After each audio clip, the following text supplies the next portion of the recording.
firm strategy, structure, and rivalry. Okay, these are the conditions in the nation governing how companies are created, organized, and managed, as well as the nature of domestic rivalry. So we see oftentimes you'll hear about tariff wars or price wars, and you'll occasionally hear that, oh, China got fined for dumping tires, steel-belted tires in the United States, and it goes to an international body to determine whether or not they violated the free trade agreement that exists between us. So there's this whole governing feature. Back to soccer.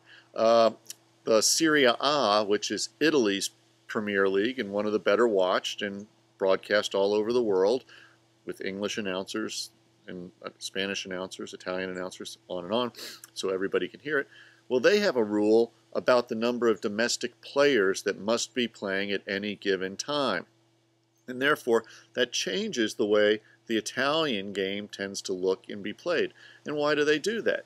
Well, in part they do it because they want to make sure that their national team, when they go to the World Cup, instead of having a club team, when they go to play for Italy, and I've actually got another soccer ball, I've got the Mexican version, big fan of the Mexican soccer team, those teams are competitive, and you've seen in recent World Cups that some of the big names, in particular the English sides, have not performed particularly well, and some people would say that's because the English Premier League does not promote English players the way other leagues do as part of its game. So back to factor conditions. What do you need to do to achieve a competitive advantage? Factors to production are both industry-specific and firm-specific. So if you need a big distribution channel in a country, that means that they need to have roads, that they need to have outlets in terms of retail, etc., as well as firm-specific factors. So if you think about something along the lines of Walmart, you need to have people who understand what a big box store is. In many countries, you still go to shopping areas and they have many small stores or booths in order to satisfy those needs rather than having it all under one roof. It's called a marketplace. You actually go to them and they're very nice. We have them here, but they're typically just for farming. You might go to a flea market and see similar things. The pool of resources at a firm's or country's disposal is less important than the speed and efficiency with which resources are deployed. Again, I would take a little bit of exception to this. This is a rather short-term view of how factor conditions work. It does help to have a very well-educated population. Both China and India are working on this very, very hard in order to make sure that they're competitive in the long run. On the other hand, China has done a much better job than India with respect to spreading the resources across its country. In other words, building hydroelectric power plants, making sure that there were industrial sectors that were capable of producing things like the iPhone and other technological goods. India is playing catch-up right now, and it'll be interesting to see how the market versus command and control structure plays out there. Demand conditions, again, this is what the consumers want. Do consumers have high standards? Back to soccer, the beautiful game as it's referred to. This was actually introduced by the Brazilians. Brazil is generally considered to be one of the best soccer playing nations on the planet, and they play it in a beautiful flowing style, lots of passing, high scoring affairs, versus the Italian form, which was typically viewed as being defensively oriented with big counter strikes, low scoring games, 1-0, 1 or 2-0 was not atypical, and people didn't like that as much. And so now we see people wanting this standard to be higher, and even the English game, which was usually very staid 20, 30 years ago, now has a much more flowing nature to it. Part of that's also attributable to a team called Ajax, which is in another Dutch team. But upgrade existing products and services. Again, quality of players and training.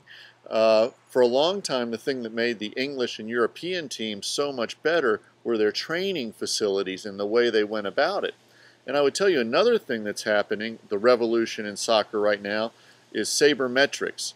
You hear about it in baseball quite a bit, which is where it started. American baseball, the Oakland A's actually started it. There's a book called Moneyball, if you ever want to read it, it's very good.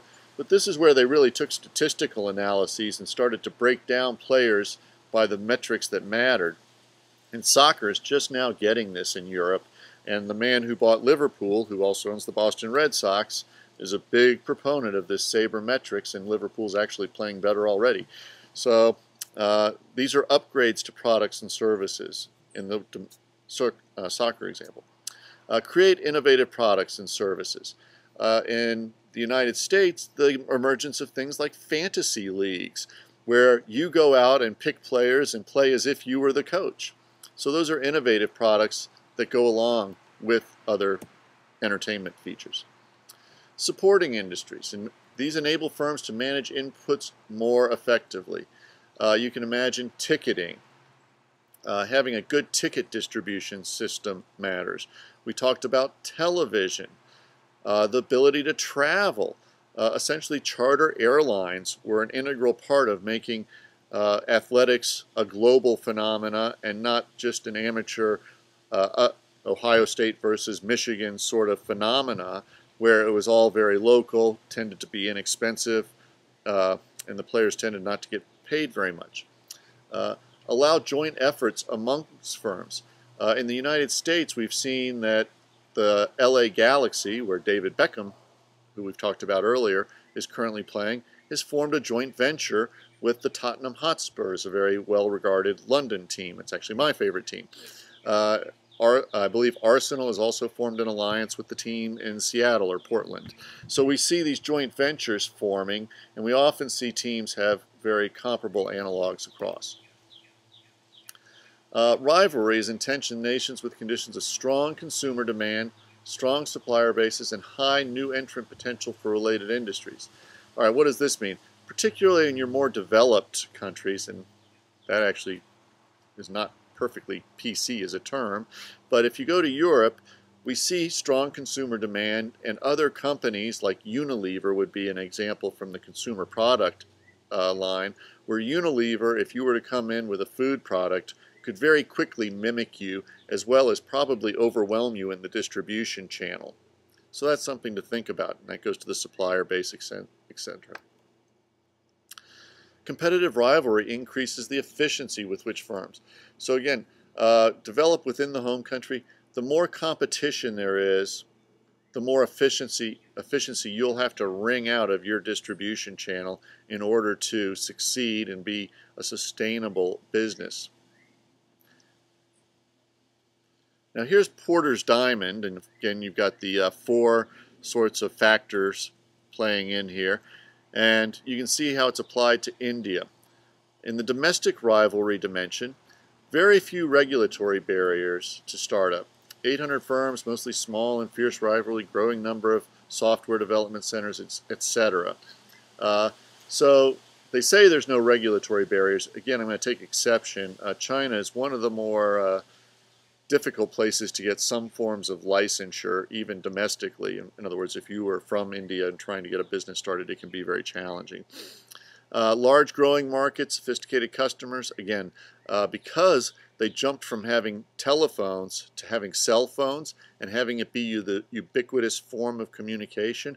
In some ways, the Indian consumer is even more discriminating than the American consumer when it comes to things like telecom.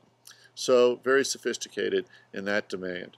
A large pool of skilled labor, we've talked about that. The low salaries, typically people earn less there. However, we see a lot of what we call repatriation. Students who came to the United States from India, studied here, go back to India, and even though they earn less there than they would here, the difference in their quality of life is so substantial that they're actually real wealth is much greater back in India. And so we're seeing a lot of brain drain back the other direction. It's somewhat alarming. I encourage our Indian students to stay in America. We want you here. And again, large network of public and private institutions. We're trying to partner with Indian institutions all the time. So here's a question for you. And for my class, when I run it, you'll get extra credit if you go ahead and send this on. Answer this.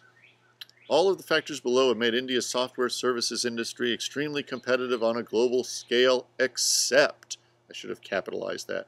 So which one of these does not belong? All right, that's the end of part 2. I'll see you in just a moment.